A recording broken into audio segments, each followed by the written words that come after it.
We are back and from exec session. We're back in open session. We're going to start now. We're a little late, so we're going to move on. And Brad, help me. Sure, we'll start with the pledge. Pledge allegiance to the flag of the United States of America and to the republic for which it stands, one nation, under God, indivisible, with liberty and justice for all. Welcome, everybody. We will get right to it. We will have a budget presentation for the City School District in a few minutes, and I'm hoping it's good, Dr. Brown, because I'm missing the Syracuse-Cornell lacrosse game, which started at 7. And 5 to 2, thank you.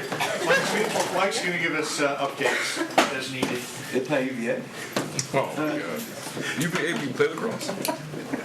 They have a lacrosse there? So, all right, so this is an old joke, but we've been through this before, and I've asked it over and over again, how come safety schools always wear orange? So, wow. Shots fired. So if we're gonna start there, but I'm glad you heard the score. I have an electronic device. I'm not going to look at it, but if I watch the game, if actually it was there, they wouldn't play well. So it's best out here. And any modifications to the agenda? Anything? All right. We'll keep rolling. And student reps and Ty. Again today, but Lilo is going to be here, but she has preparation for the mock trial team debate, and the team is really excited to compete with IHS, and that's great. We also have rehearsals for Macbeth ongoing. The play's going to be real soon, and all the students are really excited to show what they've been working on. The science performance-based tasks are coming up next Wednesday up at Cornell, and each student has to create a science experiment that they themselves designed rather than just a teacher assigning it, and then they present to a panel of science teachers, alums, and just other representatives of the community. Last Wednesday we had a presentation from our autism ambassador during our all-school meeting, and they talked about the different technology that we can now use, and it was a really amazing presentation, and I learned a lot. It was really good. Thank you. Thanks, Nora. So thank you for some just overall general updates and upcoming events at the high school. So tomorrow, April 11th, meeting for prospective class and just overall school officers will be held.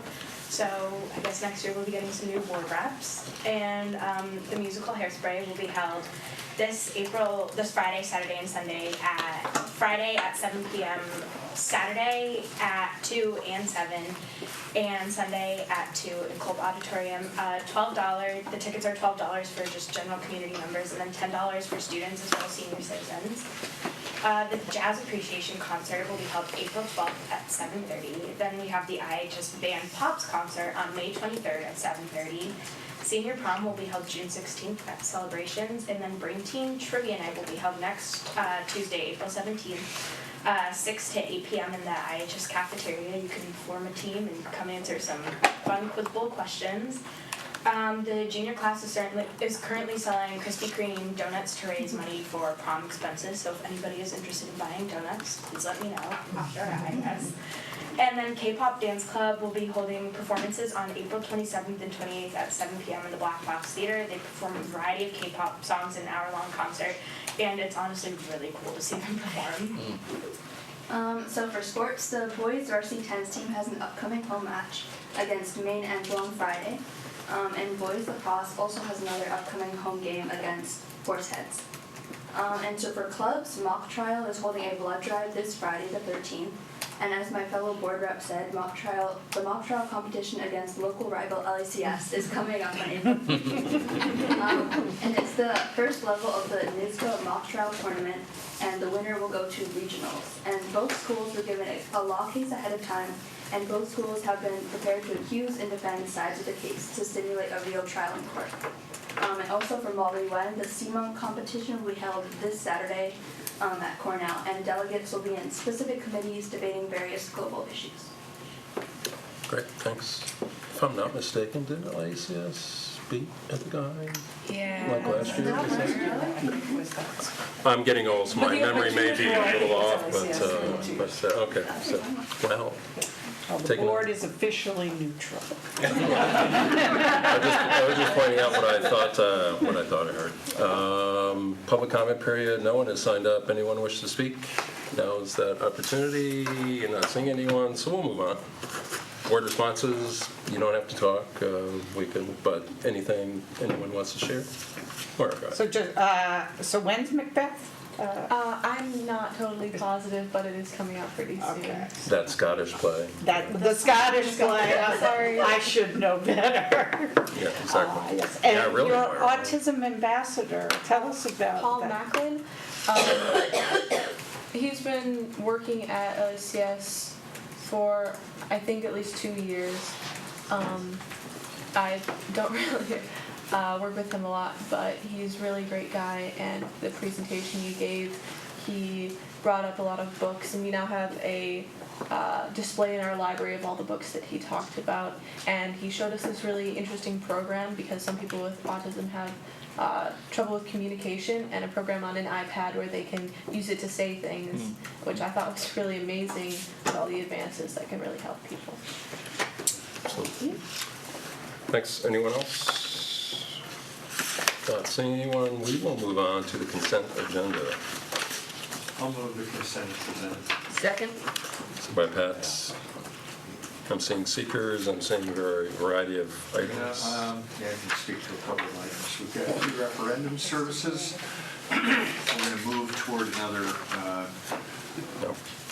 facilities project. The objective being to take it to voters a year from this May. So this is to hire an architectural and engineering firm to work with us in the planning process for the next year. The contract is there. The seeker you see is for summer projects. I found it interesting we have to do a seeker. It's all interior work. Do we typically have to do seekers for summer work? That we've seen this before? Yeah. I'm not getting nods. All right. Answer is Okay, yes. fine. Yeah. All right. That's there.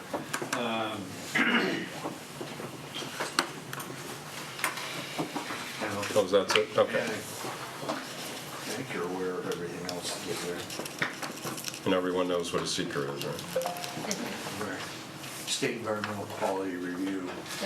But it's a little odd that it's all interior kind of work. You would usually think of it when you're digging a hole somewhere, when you're building something, so it's a little different. All right. So, are we good? Any other questions, comments? Move seconded, all in favor? That's not quite everyone. That's everyone but Sean, and Eldred is absent. Those opposed, those abstaining would be Sean. I did it that way because it's easier for me to do it that way. Dr. Brown, a few comments before we get into special presentations. Would love to. Thanks for the opportunity, Ms. Hensley. One item. I hope everyone has this postcard here. And I think you've mentioned it before, but I want to talk about it once more today. We're hosting a special opportunity. I'm the co-chair of the state's Commission on Diversity and Inclusivity. This summer, we are hosting a 2-day event here where we're going to be attracting folks from all over our state. School board members, teachers, building level administrators, superintendents, and community members to come to Ithaca to talk about diversity and inclusivity and equity. And there will be work session time for communities to put together action plans to increase the diversity in their school districts, also to address issues around inclusion and equity. this is a first of its kind initiative and on an event like this, and we're fortunate and honored should be honored to host the two-day event. We'll do it in Kpop. Dr. Shiraki Holly, who's been here before, will be one of the keynote speakers. We'll have many folks from our school district helping with some workshops. Some folks from around the state who are leading this conversation and leading the work will be engaged in conversations also. We're in conversations now with the Board of Regents, and we're hoping to have a presence from the Board of Regents here as well, in addition to Susan Mitchell, but we're hoping to have a presence here. So just want to put that on the radar, and we are going to have a strong ICSD presence here.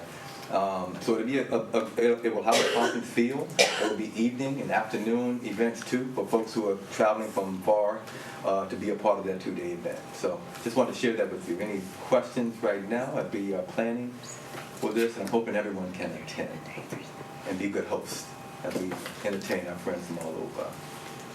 Thank you, Ms. Ainsley, for that time. Thanks, Dr. Brown. We will hear more about it, I'm sure. Yeah, we will hear much more about it in the coming weeks and months. And now? So with that, I'm going to invite my team on up to the front here, because we are going to ask you to answer a few questions. Yeah, that means Mike, that means Bob. I think folks, you know, when you're that leader, you look around and no one's following you.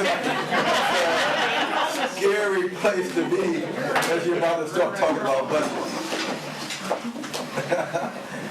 And I'll ask for the board's patience and forgiveness, as I'm not going to stand up. This will be the first time in 8 years that I'm not going to stand up for this presentation. I'm struggling with some foot issues, and it feels good to have on a shoe, but I'm not in a place where I can stand up and do this tonight. So we are here to talk about budget development. I think Bob and Kieran is going to join us as well. And I'm looking at everything but the budget presentation. Source. There we go. I think it should auto source. Yeah, it's going to come on in just a second. Or maybe not. This is the right connection?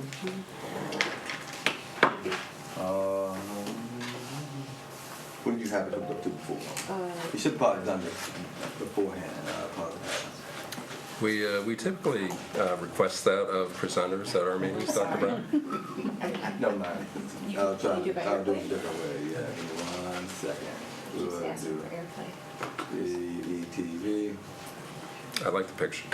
Yeah, pictures are cool. You're not plugged in here, Doc. I don't know if you're supposed to be. Yeah, I'm gonna airplay it. Okay. You got it. That's good. There we go. So we'll remind folks, we want to start with reminding folks that we build a budget year-round. We have now established and developed, over the last 3 or 4 years, a year-round budgeting process.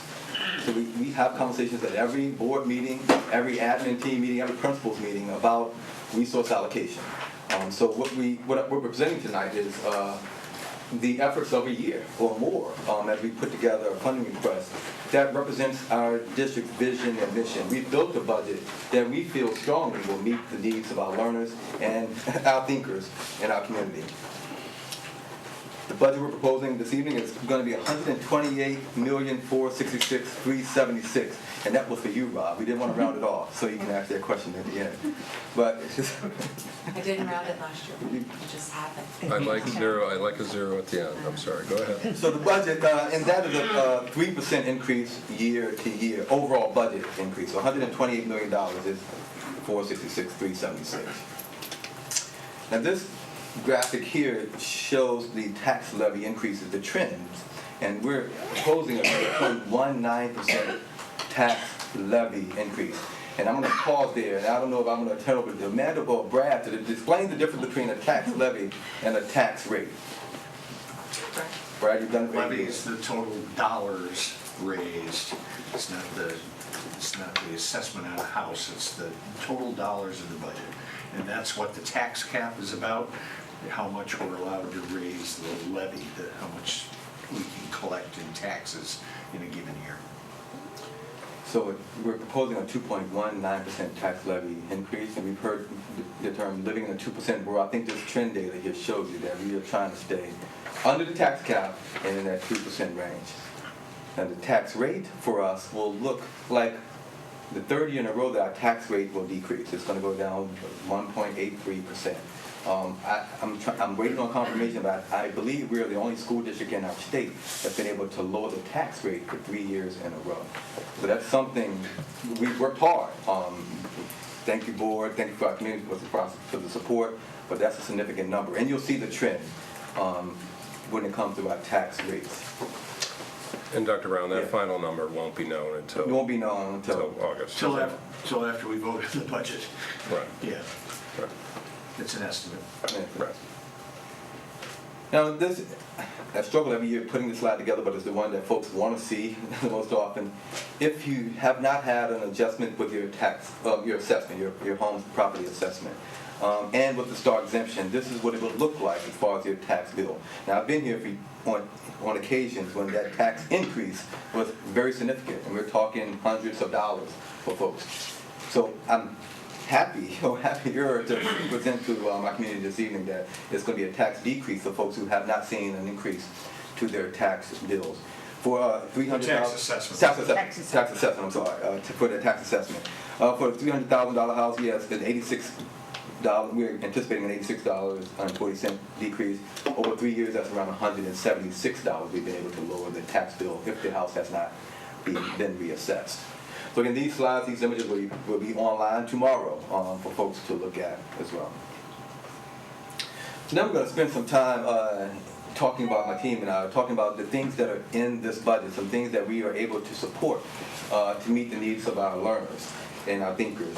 And we'll start with professional development. This will be the third year in a row that we've been able to enhance our professional development budget. We were here, many folks at this table were here when we had to cut significantly our professional development. There was 1 year we didn't do much professional development at all. So we've been able to build that back pretty significantly over the years. And next year's budget will have a significant amount of funds in it for professional development. In the EA contracts and substitutes contracts, there's a professional development strand that we've asked folks to participate in.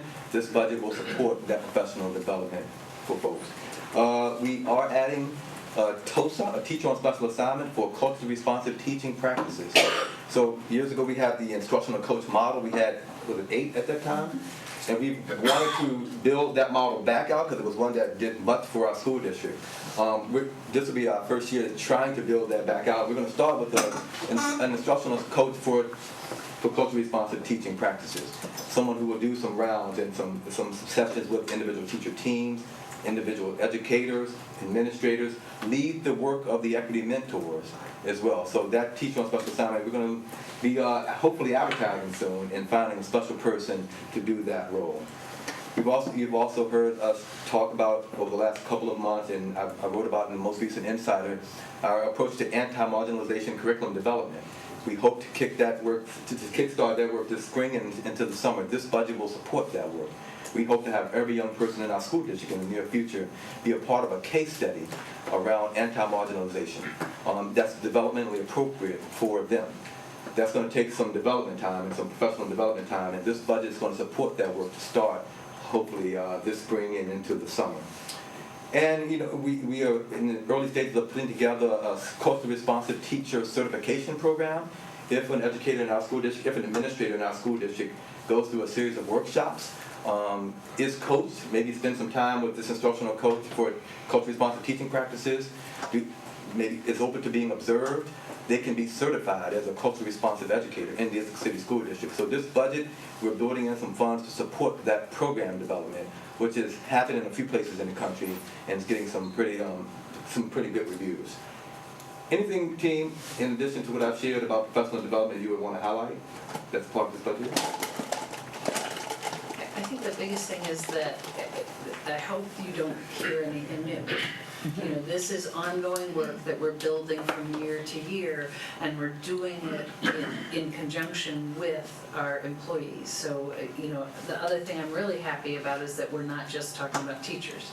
Teachers are essential. All our employees are essential in all of this work. And so as we build our culturally responsive practices, we're building all our employees in that other way.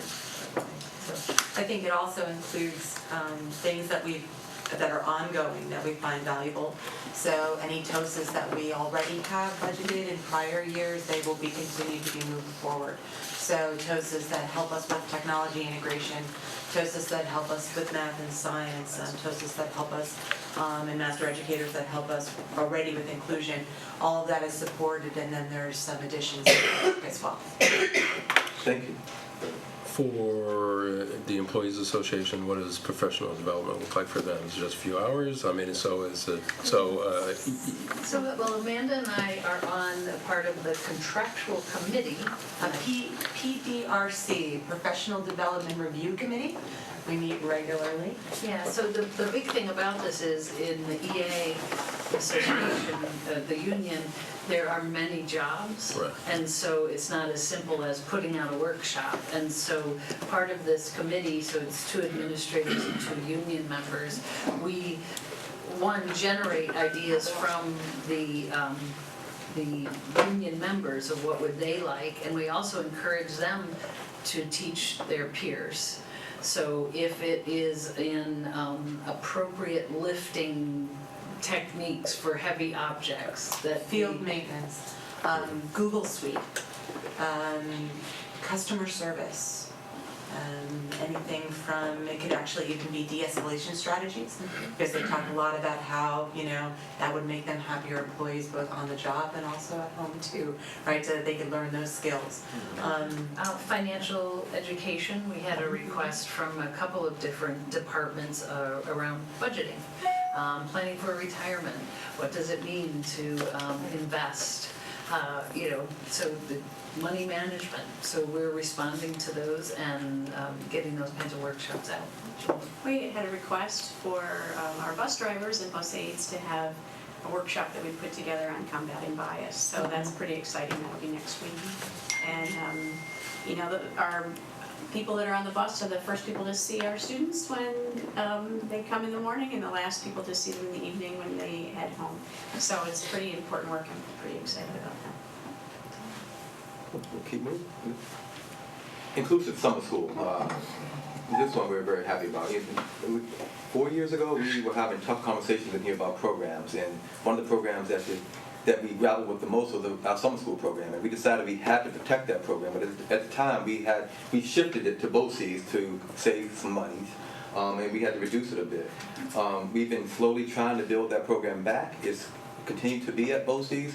This upcoming summer, we're bringing that program back in-house, and it will be an inclusive program. We will be the only one I can find in our state to have a truly inclusive summer school program, which means much to our families and our culture here. So to be inclusive, and it will be K-8 now for the first time. We will incorporate a middle school option into our summer program, which we know will benefit many, many of our young people. Ms. Cole, I know you've been working a lot on it. Anything you would add about our summer program? Something we're very excited about. Well, I think the other part of that, one, it's inclusive. So students with all different levels of needs, abilities, enrichment needs, intervention are going to be working together in the summer. We also are taking what we're learning from our school year in project-based learning and the work we're doing through the Farm to Table program, and having part of their day being ongoing project-based learning projects. We're going to ask teachers to develop those. We've also included in our budget a lot of time for ongoing professional development and reflection by the teachers. And we're going to have every classroom be co-taught with a general education teacher and a specialist. So it's going to be very supported and very inclusive and project-based and place-based. So we're very excited. So is that planning happening, is that planning happening right now?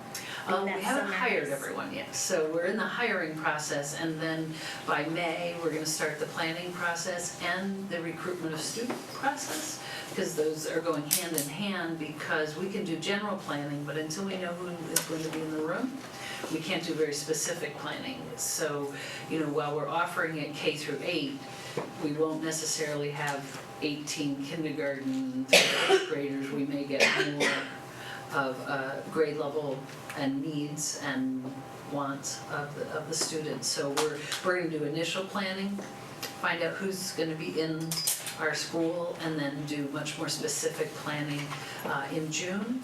And then after regular school is out, have more planning, paid planning for the teachers to really get down to the day-to-day supports for kids. That's good. And how many kids and how long will the program be? It will be 6 weeks long. It will be from 8:30 to 1:30. This is so that we can support students with 12-month IEPs as well. And we think that we hope that we have 100 students. Yeah, that's our hope. And that will replicate the size of the program that we've had at BOCES, but this will be fully inclusive. So we can have a true public school environment in a summer school. That's very exciting. And transportation? And transportation and breakfast and lunch and nurses and counselors and all those good things. Yeah. Yeah, I'm gonna sign up for summer school. Yeah. I need it. We'll move on. Security enhancements, I mean, that's an ongoing conversation. And hopefully, this time next year, we would have the smart bond would have been approved, and we're well underway with the construction. But that planning in mind and that thinking in mind, we are bringing forward a request for a technology specialist to manage the keyless entry system and the video cameras that we're going to be installing. So that will take a significant amount of infrastructure that we don't currently have to manage the system. So this budget includes the support for that system so that it works well and meets the needs of all of our educators. And the Navigate Prepared software tool. And Dr. Simon, if you want to mention just briefly some things about Navigate Prepared and our expansion of that. Sure. Navigate Prepared is a platform that we're going to house our district safety plan and building safety plans. It's also a very powerful communication mechanism that will help account for all students, and it will be the hub of communication for emergency situations in the school district. We're really excited to roll it out. We're piloting it in a couple of schools now, and it will greatly enhance our ability to respond to any kind of incident. Thank you. So again, ongoing conversations, we'll talk more about that with the capital work, but ongoing conversations about enhancing our security. Moving along, mental health supports and professional development. As you probably all saw today, if you got your on-board magazines today, there's a large section in there about mental health. And board members all over the state wanting to learn more, but also frustrated about the state's lack of guidance to this point about what it is that's going to be coming down from our state. There are going to be some mandates around the mental health supports and programmatic things that we're going to have to do in our school district. We will begin the planning. We don't know what our action plan will look like as far as increasing and enhancing mental health supports in our school district. We hope to have that to the board in the coming months. This budget provides for some one-time funding to support an action plan. The governor's budget came out just last week. Was it last week or was that 2 weeks ago? 2 weeks ago. And in that budget proposal, there was about $300,000 in additional funds that we were not expecting. We're using those additional funds, $100,000 of it to lower the amount we're taking out of fund balance, and $200,000 of it we're going to use as one-time funding to support the mental health professional development action plan, knowing that we want to develop that over the next couple of weeks and months. It could be everything from professional development around trauma response, to BOCES professional development, an audit district-wide about what we do well, what we don't do well, what gaps exist. So again, we'll put together a plan, but we know we need to do more. We can't do enough right now to support the mental health needs of our students and staff. And we have about $200,000 to support that. Anyone want to add to that or any questions about that one right now?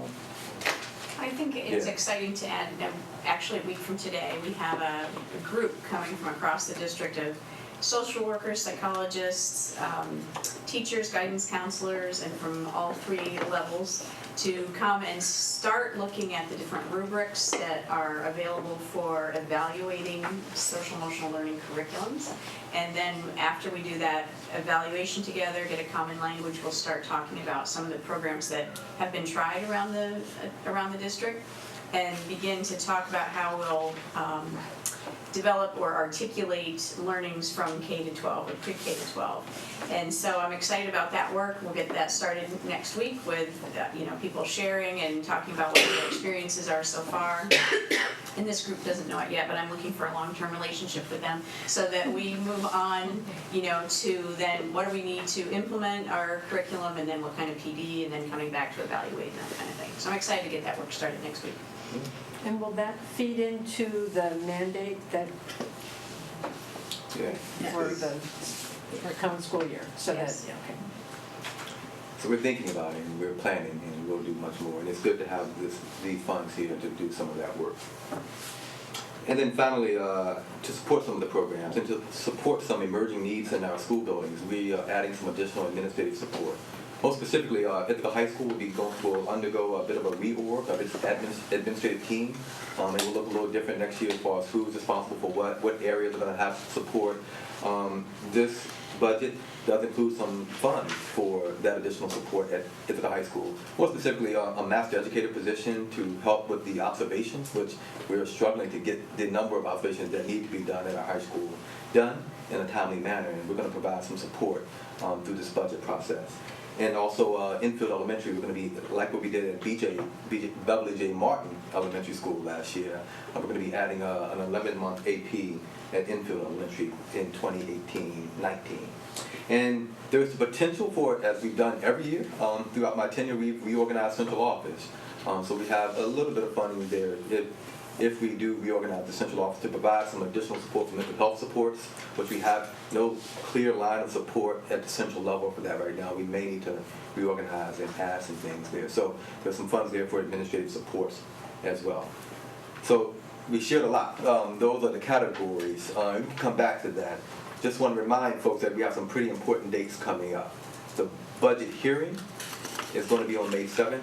And also on that same date, we're going to be calling thousands of homes. And I'm hoping that every board member, this is typically when you all look down, but please look back up. I need everyone in the room as we call thousands of homes on that evening. I forget the time on that day, Jennifer, we're going to call? I think the 7:30 is what we're planning, 7 or 7:30. 7 and 7:30. So we moved beyond interrupting dinner time, and we're doing it after dinner now. So between 7 and 7:30, we're going to be calling homes, and it'll be an hour-long conversation with our community about this budget and anything and all things about the Ithaca City School District where folks can call in. And then the budget vote is on May 15th, and the Board of Elections are also on that day, May the 15th.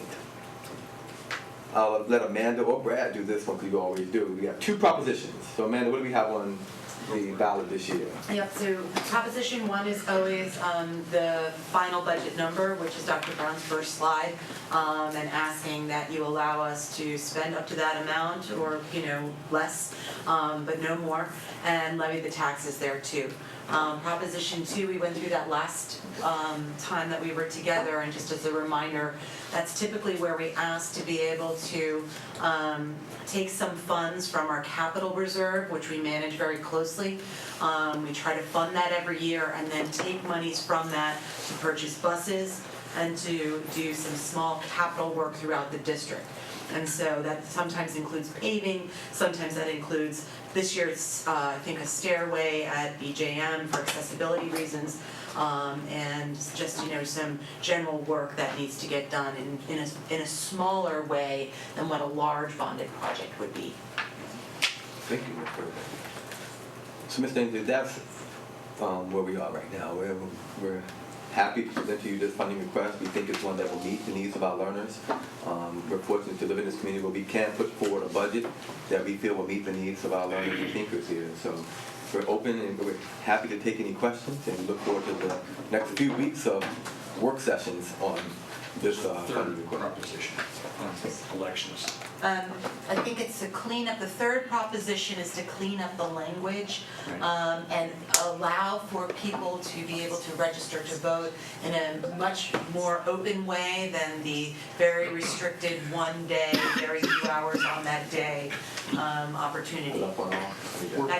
That's the third proposition. That's the third It'll proposition. be permitting people to basically register any day correct. The district clerk's office. It's opening access.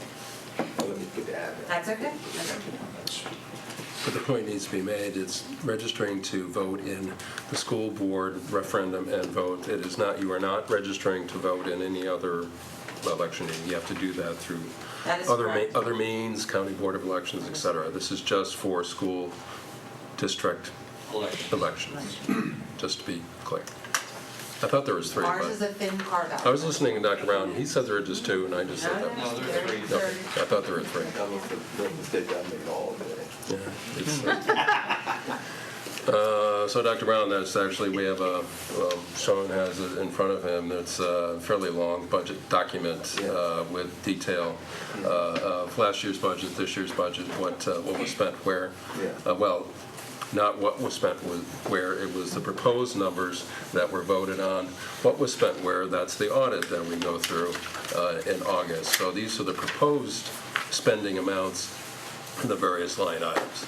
And you do not have that up there, but... It's in the drop, it'll be in the drop. Yeah, It so- is a Dropbox. And, Right. and that document, we've been sharing that, I think for about, 4 or 5 weeks now, and it's been changing, right, depending Exactly. on as we knew that the governor's budget was going to be approved. So,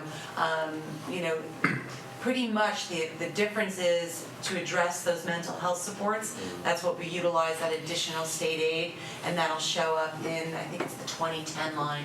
You'll see a change there, which is around professional development and outreach, to give us a little bit of flexibility to be able to create that action plan and move forward with that. So when, Everything else has been pretty much the same Right. for the past few weeks.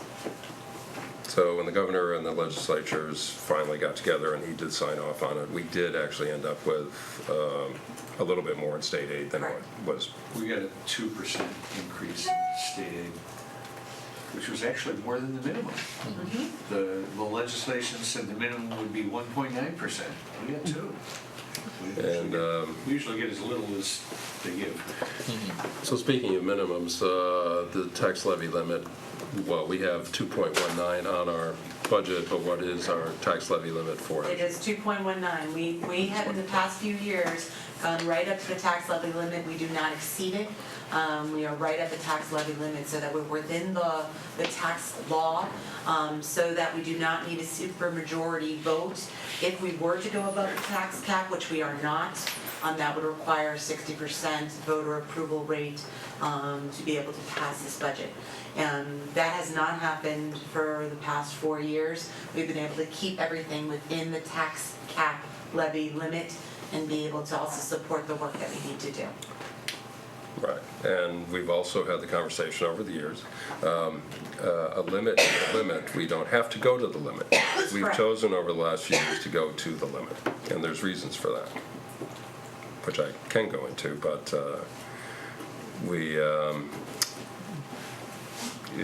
we're in that 2% range, but we always have to make that determination whether can the community withstand, that tax levy amount that we're going to ask them to support.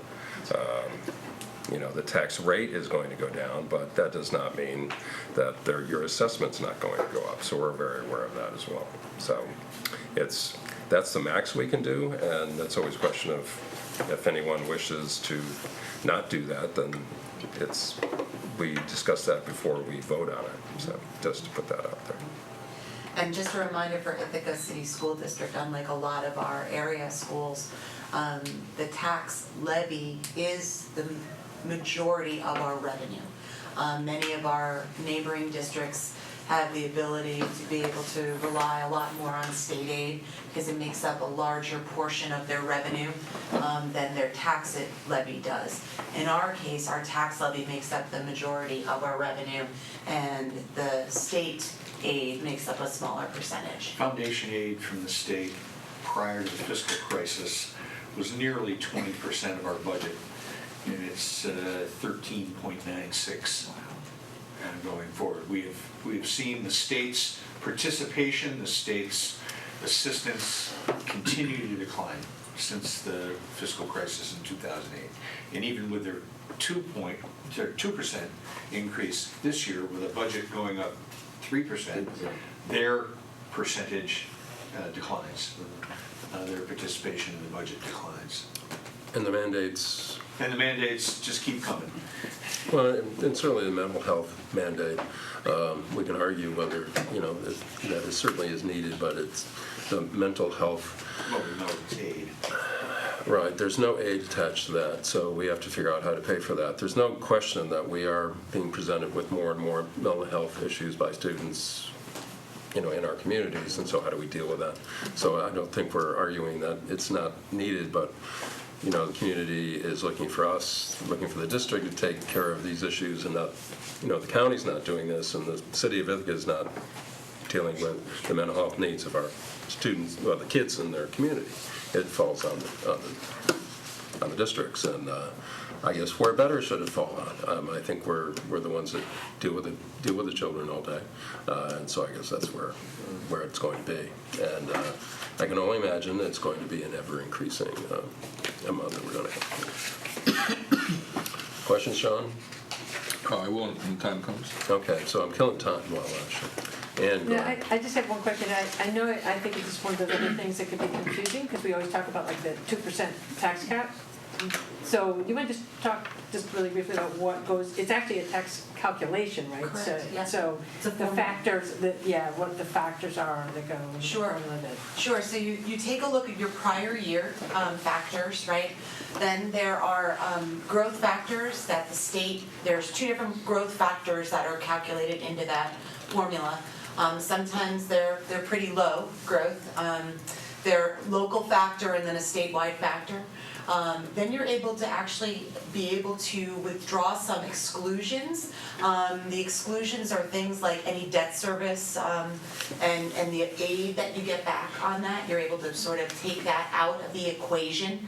And so after you've sort of calculated what your threshold is, you're able to get credit for those exclusions. That gives you that new formula amount.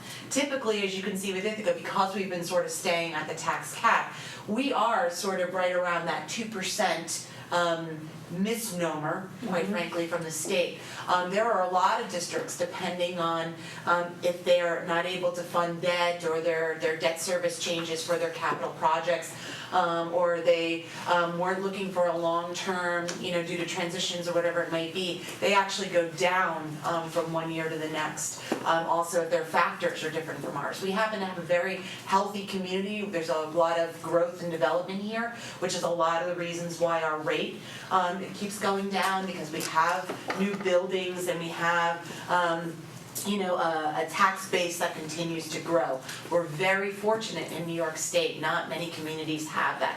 So you start to see that sort of 2% tax cap calculation as really being nothing to actually what these calculations are showing for lots of districts. We just so happen to sort of come right in at the 2%, but those calculations are all they're a formula, and you literally place things in, you check with your experts on your numbers from the state of the aid, you look at your debt service amounts, and everything's very prescribed, and that's how you come up with that number.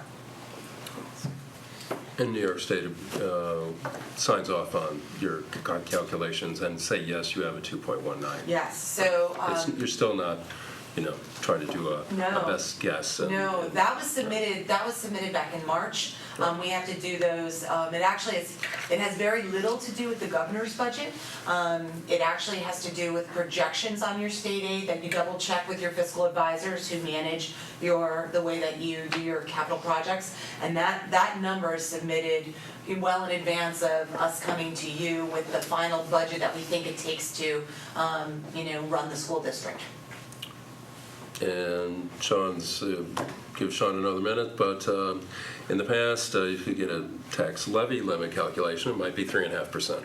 Correct. Up, right. Sure. And so we had the conversation, well, that's really a big burden to put on the community. Let's just do 2.5, and we'll bank that 1% because perhaps we'll need it later. Mm-hmm. And we did that for a little bit. And what did the state of New York do, Amanda, when we did that? Yeah, they changed the rules. After.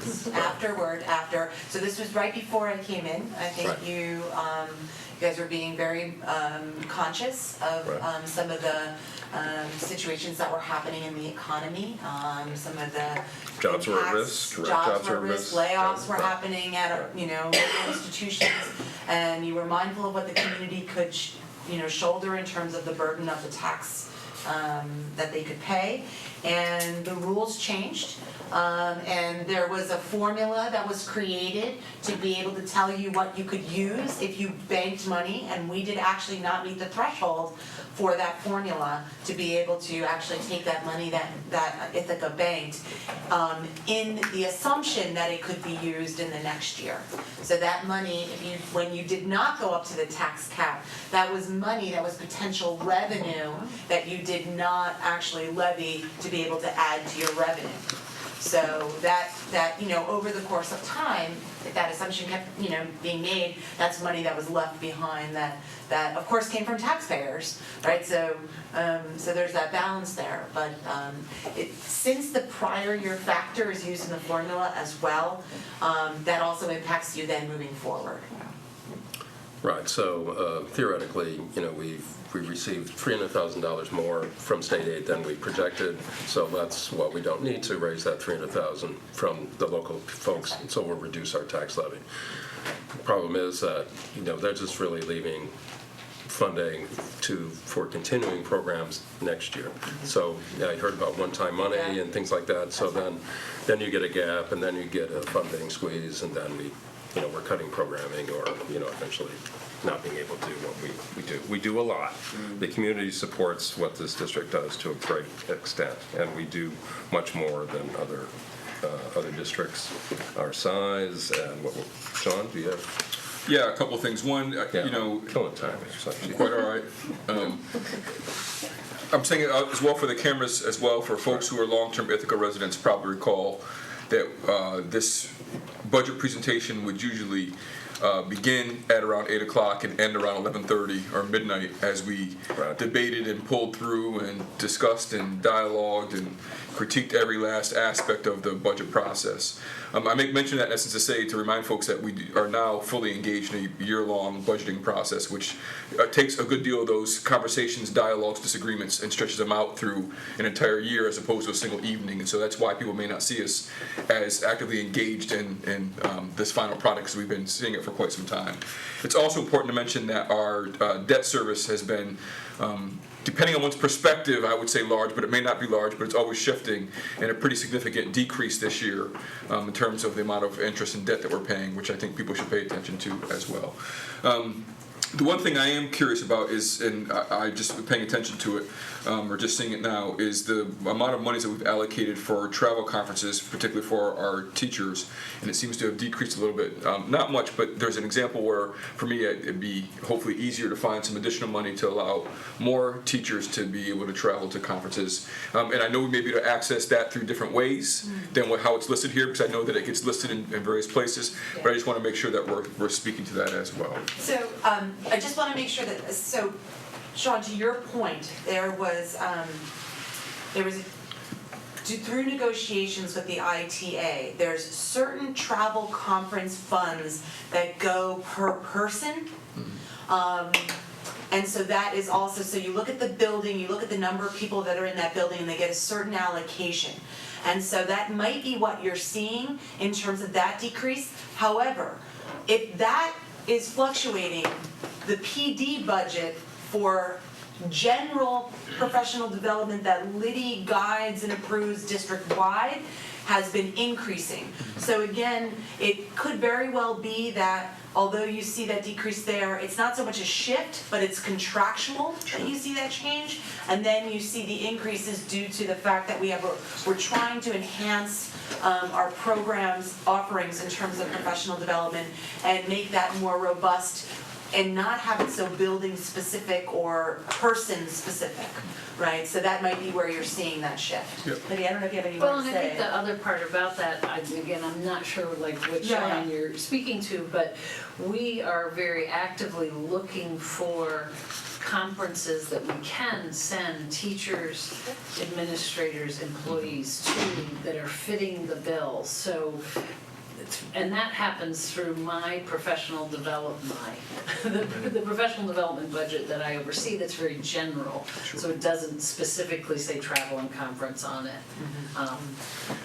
And my last comment was simply is for us just to pay attention to, and I know we've had some shifts between having in-house counsel and then going through contractual services. It's a pretty significant increase from one year to the next. I know it's not exactly apples to apples because the year prior we did basically all contractual, services, and then to bring folks in-house. But it does raise some concern for me in terms of the amount of money we're spending on legal services and to pay attention to that budget line as well. So sometimes the budget catches up with things. So that increase specifically really is that we have actually like a paralegal, a clerical that was supporting the work that BS&K now is doing when it was even in-house. We've retained that position, and so this budget is catching up with that. So the legal services is actually back to the amount of money that we had in years prior, but it's a creation of a position that you're seeing in that line. And to speak to that too, in some of these line items, when you see those increases in salaries especially, you're seeing the budget sometimes catch up to things that occur. Remember, a budget is an estimation of expenses. So we may, during the course of a year, need to create a position or to do something to address a particular need. That might not show up in the budget document for that particular year, but it will catch up in the next fiscal year because it's a representation of the work that's been done and then the work that we're planning to do. It also shows us catching up to a lot of the bargain agreements. So some of these bargain agreements span 2 fiscal years. So especially in an employees association, we actually had to give them a salary increase. Not had to, we agreed, we negotiated it, right? For the year that they were in, which was last year, and then also give them a salary increase for next year because it's a 3-year contract. So a lot of times you'll see these increases and they seem like they're quite large, but the reality is it's just this document catching up with the operations. And I'm aware that this is, again, not an apples to apples because we took a position from central office and then went back. But it's also an indication to me that we need to still be paying attention to that line in particular, that since we're not quite sure how it's going to end up by the end of this fiscal year in terms of the additional fiscal or contracted services that we're doing through BS&K. So I just want us to make sure we're paying attention. Yeah, so we keep, so Sean, just to your point too, we do keep an internal spreadsheet, especially around legal, health insurance. There's some items that we really track actually beyond what's in our software, right? We actually keep a spreadsheet because it's sort of a billing. Health insurance especially, along with legal, we want to make sure that stop loss insurance is being tracked and that we're looking at rebates from prescriptions, the costs for claims, because remember again that this is the first time in this budget that it actually shows that we are fully self-insured and that we're not a member of the consortium anymore. That's the question you were asking. And it's flattened out. Yeah, a lot of that was because of the benefit of moving retirees to Hartford. It caused the district to have less of a premium cost, although it was a better plan. And we've also been negotiating with the bargaining union. So you'll see some shifts to salary away from benefits because we've been able to actually go to a plan where the premium gets decreased because you pay more as you utilize services versus paying up front. That money then is able to be transferred into salary to be able to give larger salary increases. So essentially for us it's a recode, but it also helps that benefits line for sure. It was very nice to see the healthcare line be somewhat flat. It's not, there's no guarantee it's going, it will trend. And that is with an increase. I just want everybody to know. I mean, there is the bargaining units know we built in some cushion there. We also do a carryover encumbrance to support that line. We're committing to about the consortium is going at a 7% increase. We're coming out at a 5.5% increase. So that's actually in there because there was some there's some abilities. That was the objective of going to self-insurance was to try and bend that cost curve a little bit. Still going to curve up, but still going to curve up. It's going to slow down as much as we can. That's right. We'll be able to control. Right, and I have a 2-page spreadsheet for that if you'd like to look at that line specifically so that you can see how we got to those numbers. As we look through the sheets and look through the draft again, are there any other items that, we should be aware of? Any big increases or items that we should look at again? For the folks at home, it's, $59 million in wages and salaries and $33 million in benefits. So a little over $90 million for wages and benefits, 70% of what we spend. And that doesn't count the money we pay to BOCES, which then, of course, again, 70–80% of that goes out in wages and benefits. I just don't know how to divide that out. But just so you have a feel, it's over 70% of our budget is people, plus what we spend on BOCES, so it's probably more like 80%. This is a people business. It's people business, and that's where the money goes. I just have one comment about facilities that are built into the budget as well. We are still addressing the replacement of fixtures throughout the district in terms of faucets, water fountains. That's an ongoing process, and we've gotten through, I think, 4 buildings already. We plan to get through all the rest of the buildings that's built into this budget. All of the elementary should be done by the opening of school. Correct. If the testing's all done. Assuming That's right. all the testing is done and good, right. All the elementary buildings should be on. That's right. Come September. That's right. We also have built in this budget, again, we've been actually pleasantly surprised with the capital outlay funds that are available to school districts. Right now, they're capped at $100,000. We use that. If those of you who have visited Caroline recently, we were able to actually redesign that new entryway with $100,000 from last year's monies. This year's monies we'll use for next fiscal year, because we use this year to plan, next year to do, and they allow us to carry that over. We'll be working on high school bathrooms for the next 2 years. So we'll have $100,000 to use, and then again another $100,000 and entryways if we can do that in the future. So bathrooms and entryways is the way that we're going to use our $100,000 capital outlay. And if that increases to $250,000, it'll probably still be entryways and bathrooms. So very exciting. But SED is considering increasing it from That is 100 correct. to 250. That is correct. And the reason to go through the process is in order to get aid. And you get aid back in the year that you do the work, which is really nice. Get it back in the same year. You don't have to wait. You should just budget $100,000 for bathrooms in the high school forever. Forever. I'm happy to do that. I think it just seems to be that way. As I said at facilities, 6,000 children are rough on real estate. Other questions? Many of us, well, certainly many, quite a few of us have been through this for quite a while. Sean did make me recall when we had the big reveal, really it was the budget packets came in kind of like they do in Congress, and here's the federal budget, and you really had never seen it before, and everyone would pull it out, and there would be passed around. You'd go through and try to find stuff. Right? We don't do that anymore, but we can ask. And so there's been times when we had to reduce the amount of coaches that we had. We reduced modified programs. We couldn't offer this and that, and a variety of other things. So how are we doing on staffing? And we're doing on, we're providing opportunities in athletics and fine arts and music. We've been enhancing those programs for the last 5 years. Even in the midst of a budget crisis or reduction, we were adding programs to meet the needs of young people. We've added indoor track, alpine skiing, multiple modified programs. We've put more string instruments into the hands of more and more elementary students. We diversified our programs. So in this budget, more than anything we do, represents our community's values, and we know we value co-curricular programs. So even in tough times, we've enhanced and expanded those program offerings, and it's played out in our numbers too. So this budget continues that trend.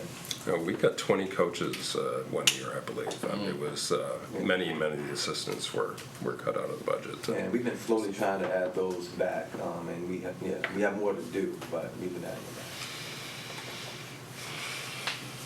Just asking. The plan is to have this for adoption at the next meeting, so people have 2 weeks to Yep. ask Dr. Brown and Amanda questions. Makes sense. Committee meetings, yeah, that'd be great. So, is that, we typically adopt in April, correct? Or- Yes. I mean, we're getting to that point where we do adopt, correct? That's correct. You So- gotta have an actual number to put on the Yeah, budget vote. right. So, opportunity over the next few weeks to, ask more questions, remind me, we did facilities, did we do finance? We did finance, or what did we do the last time? Facilities was That's fine. Last week. Right, so, Yep.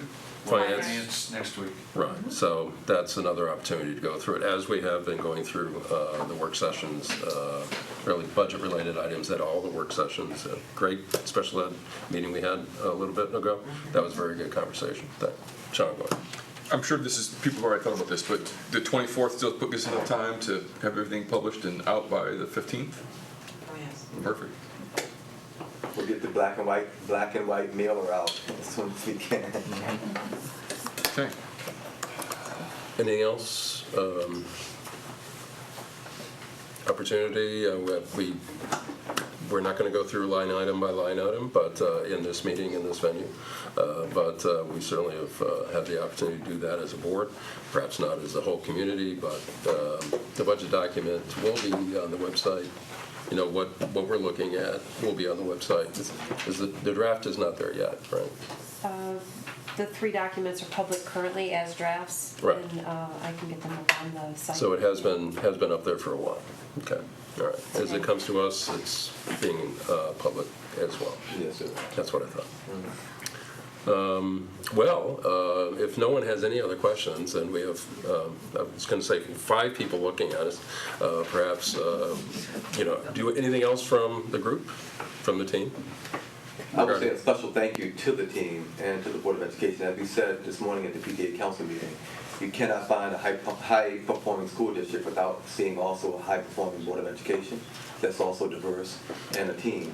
And this year, the perfect indication of that, a year-round process of the tax rate decrease or tax levy, where it is, and us supporting our mission and vision. I don't want us to forget that this is a special team, a governance team that we have. And it's an honor to live in this community and work here as well. So thank you, team, and thank you, Board of Education, for putting us in a position to do this in April. Very good. Thanks, everybody. And we have a few more items of business. I move the adoption of the property tax report card as presented. Second. Is there more opportunity to look at it a little bit? In 2-point type, yes. I apologize, this is one of those required documents by the state that I'm really fortunate that I have the converted television screen that is my monitor to actually crank it up. Nothing makes you feel your age, and my birthday's in April, and I said, oh boy, this is great. So this is obviously one of the many forms that is required by the state. And there is a deadline to this. This one actually needs to be adopted by April 23rd, which is the day before the next board meeting. Now, we can always make a modification at finance, and I'm sure that there's a way that we could talk to Jen and Kate to see if there was we needed to, create a vote or be able to sort of get a sense from the board. But essentially, this is showing all the factors from the prior year, all the factors that we potentially will propose for the next year. And for those of you that have looked at this in the past, you'll notice that they've enhanced the reporting for the school districts. We actually now have to have a great level of specificity on our reserve funds, which is very easy to do because we actually have an audit that shows those funds, and we look at that very closely. So this, if you were to go to our audit document, you would be able to see this. That's on the website, and that should represent what you see here as well. So those numbers are taken right from there.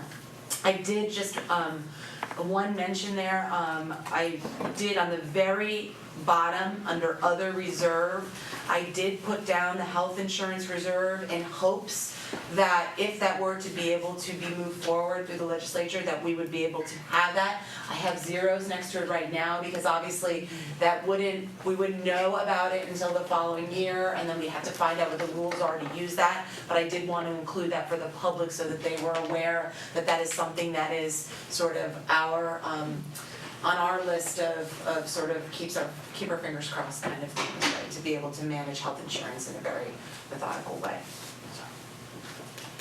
So if it's on there and we don't have it though, It just says zero. it just says zero. No, I kept it in zeros, but I did want to list it as a reserve. Right, but I wonder if there's a way to clarify that it doesn't She did, exist. there's a line. Oh, I see, yeah. It says hopes to Oh, establish. hopes to, Yep. okay, Yeah, okay, all right, yeah, yeah. it's- I was It's really tiny. optimistic in my language. It's really tiny Not writing, so definitive. Proposed. It's very soft. Yeah. very good. So if we vote tonight, then we're within the window. Correct. So, yeah. Yes. Any other questions? And eventually we'll be able to read it in big enough type that That's you'll right. be able to see it. Okay. I was able to print it out on legal size paper, so that at least gave me, and glasses helped, with a magnifying glass helped. So then you got 4 points. That's I right, kept it that's as a right. PDF, I'll be honest, until this very meeting where I'm struggling, so, yeah. It's all good. I'm sure it says whatever you say it says. That's true. Oh, it's like Nicole. All right, here we go. Are we good? All in favor? Any other questions? That's everyone but not Chris, because Chris just walked back in. And Chris, you're abstaining, or Chris is Just a conversation. right? Okay. So, thank you, Amanda. You're very welcome. That's great. Appreciate it. And as we were thanking folks, the team, et cetera, we certainly thank Angela for all her work, right? Yeah, who's not here, but Angela Jordan, Angela who's Jordan. always thank Angela for her work on the budget and the day-to-day, obviously, operation. And academic calendar. I spoke briefly about the calendar at our last meeting. We have put the calendar out to the public through our Let's Talk system, and I believe that you have a document of the feedback that we got. We looked at every single one of the pieces of feedback. We are not making any changes to the calendars, based on that feedback.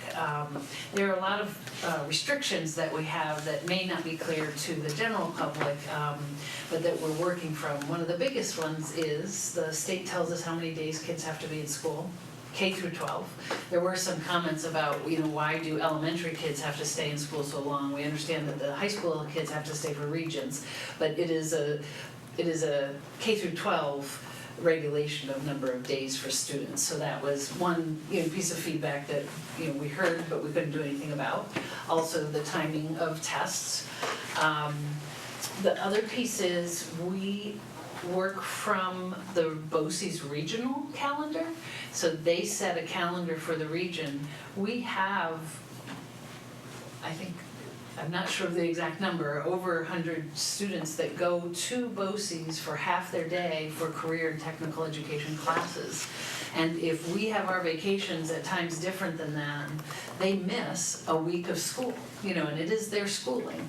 And then that means then if BOCES is on vacation and we aren't, they have nothing to do for half the day. So it really throws off a lot of our students who are accessing these cooperative enrichment and academic classes. So those are some areas where our hands are tied. So we really appreciated the feedback. There were not places where we could make changes based on that feedback. So the calendar you have in front of you is the same calendar as before. We haven't found any typos. So. Very good. Has anyone care to move it? Did we move it? I'll move adoption of the calendar as presented. Second? Second by Pat. Are we good with it until we have to change it?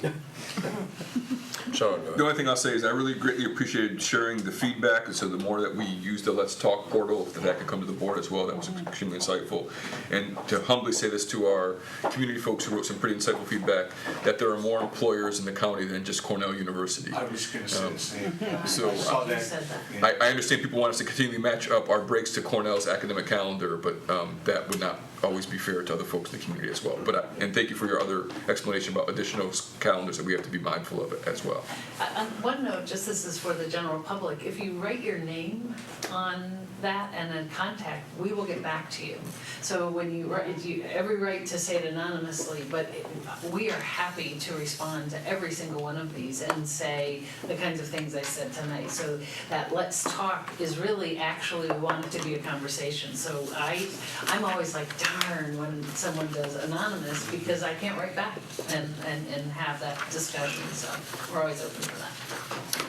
Very good, appreciate it. If no other comments, all in favor? That's everyone, and Chris is voting. Thanks, Chris. Thanks, Lynn.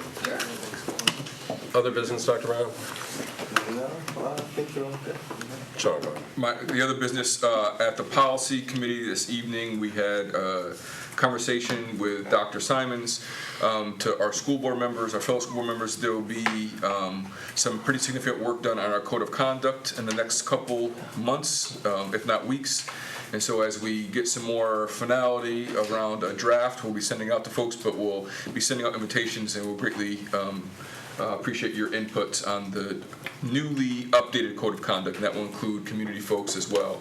And we expect this to be an ongoing process, but the major portion of it in terms of a new code of conduct will probably happen before the beginning of next school year, with some ongoing work after that. But I just want to make sure that all board members are aware that we're undertaking that process, and you'll be getting more information shortly. Great. Anything else? Other dates coming up, obviously April 24th is when we do need a quorum to vote on the proposed budget, so we can continue to move forward. So anything else? There were some changes to some of the work sessions. Policy met tonight before the meeting, which is not normal or typical. Any other? And curriculum met yesterday, and our May meeting is going to be April 30th. April 30th, a Monday, at 5 o'clock. Yep. I have updated the Yeah. thing. Yeah, good. Just to keep us on our toes. It's good. Appreciate that. Anything else for the good of the group? Well, if there is nothing else, we can go on and do other things. Thanks.